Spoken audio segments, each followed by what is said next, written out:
I'd like to just touch on a few of the highlights. I encourage you all to please read through this and understand it. Part of your scope of your duties is knowing what creates an open meeting, what's a violation of the meeting, as well as open records.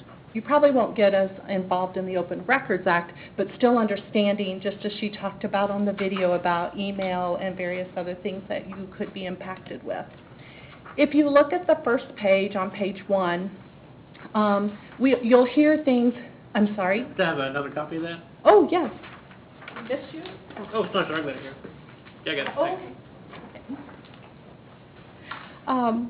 I guess I should also tell you who I am. I'm sorry. I'm Mary Bush. I'm the Administrative Services Manager. I work in administration at the city. So the city clerk is part of our division, so that's why I'm up here talking to you. That might help to know who's here. COMA is the Kansas Open Meetings Act, and you'll hear all of us that work in government talk about COMA. It doesn't mean that we're ill. It means that there's information about how you run a meeting and what constitutes an open meeting. COMA guarantees, this is a law that guarantees anyone the right to observe our governmental policymakers. That's each of you, as well as our council and our electric board members as well.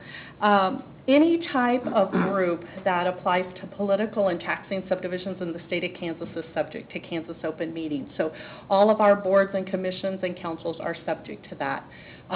Staff meetings, internal staff meetings, are not subject to Kansas open meetings because we are not the policy makers. So how do you know? How do you know if your group's going to be subject? If you're providing governmental services that are open for the residents, we want to have open government. We want our residents to be involved and know what our decision makers are doing. That's part of the COMA. So if you look on page 2, I will go through this rather quickly because I know Mike and staff have a lot of things to go over with you as well. Does COMA apply to any meetings related to government? And again, just what we talked about, no, it does not apply to staff meetings for a public agency, and it does not apply to Kansas courts or judges. And it talks about in your meetings, we set out agendas ahead of time for our residents to see, and COMA does not require that. The City of Gardner does. We feel that that is best practice to let our residents know ahead of time what is going on. It is part of our code, and we do that. So I didn't want you to be confused if you saw this and thought, well, we don't have to send agendas out. COMA doesn't require it, but the city does. We feel that it is best practice. So we'll continue in putting those agendas out. I'm going to go on over to page 3, and it says, what does COMA require an agency to do?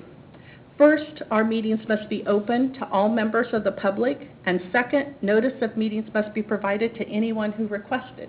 So if we didn't do agendas and someone comes in and would request it, we would be required to tell them what it is that we are going to talk about at our meeting. So we thought, why wouldn't we just tell them anyway? They should know.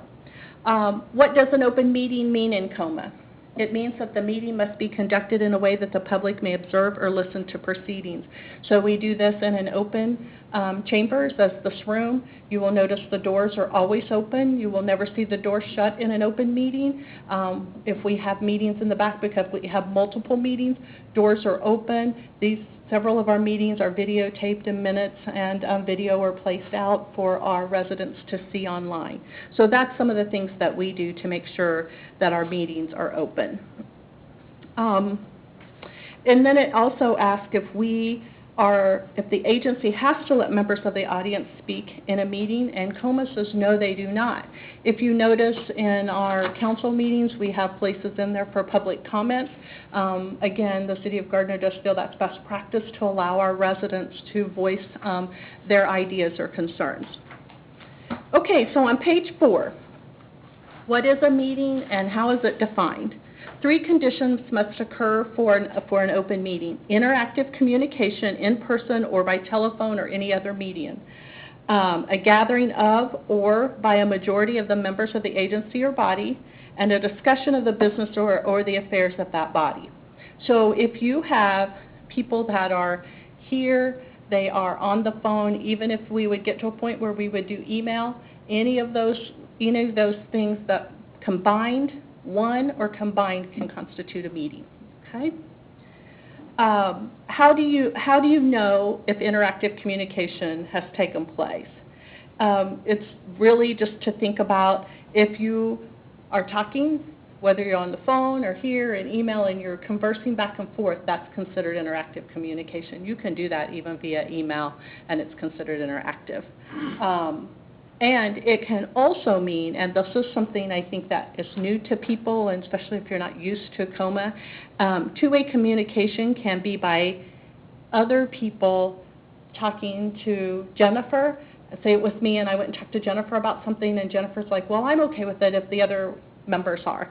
And then I would go talk to Brett and then I'd say, well, Jennifer and Brett are okay, so Raymond, if you're okay. So if I'm the go-between as a council member or commissioner, that constitutes a meeting, even if I'm the go-between.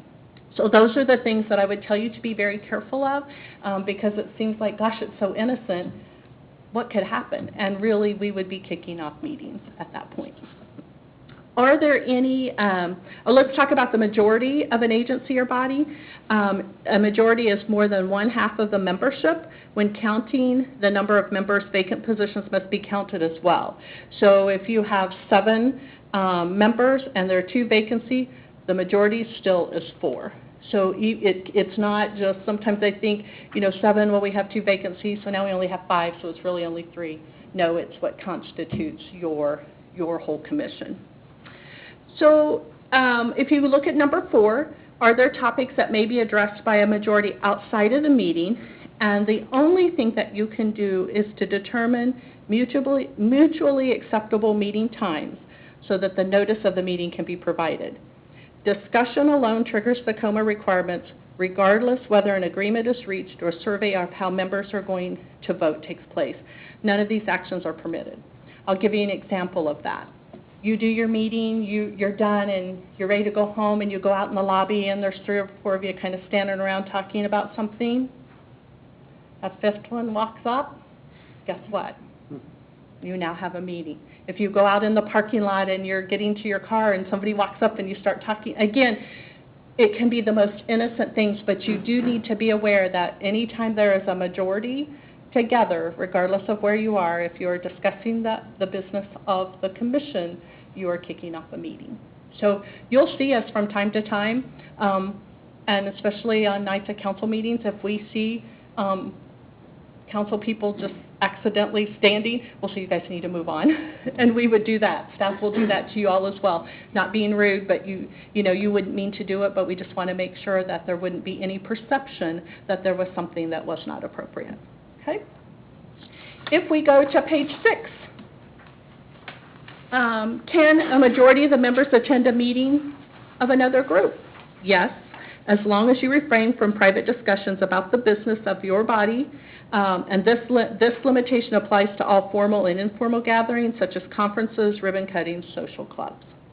So I'm not going to go through all of the COMA notice requirements because staff takes care of that for you, noticing the meetings, taking care of that. I do want to talk to you a little bit about executive sessions. I don't know that you will have a lot of that, but should you have a procedure that requires executive session, number 1, that is a meeting that you go to behind closed doors and private, away from the public. We try not to do those, except for there's just a few things that can trigger executive session. Once you have to make a motion to go to executive session, and you must have approval of all of the majority of the members to go. There are 3 parts. You must do a justification, which is the brief description of the topic to be discussed. And that's kind of tricky because you can't reveal the confidential information that you're going to talk about. You must reference one of the permitted topics and the time and place in which the open meeting will resume. So if you are going into executive session at 7:10, you would say we're going into executive session for matters regarding non-elected personnel, and we will be out at 7:20. You must come out at 7:20. If you are not done, you come out, you make a motion to go back in for whatever time you would allow. This body probably wouldn't have a lot of that. There could be a time when it's something about property, and you'll go through and see all the 7 general matters. But I do want you to understand that that is part of an open meeting, so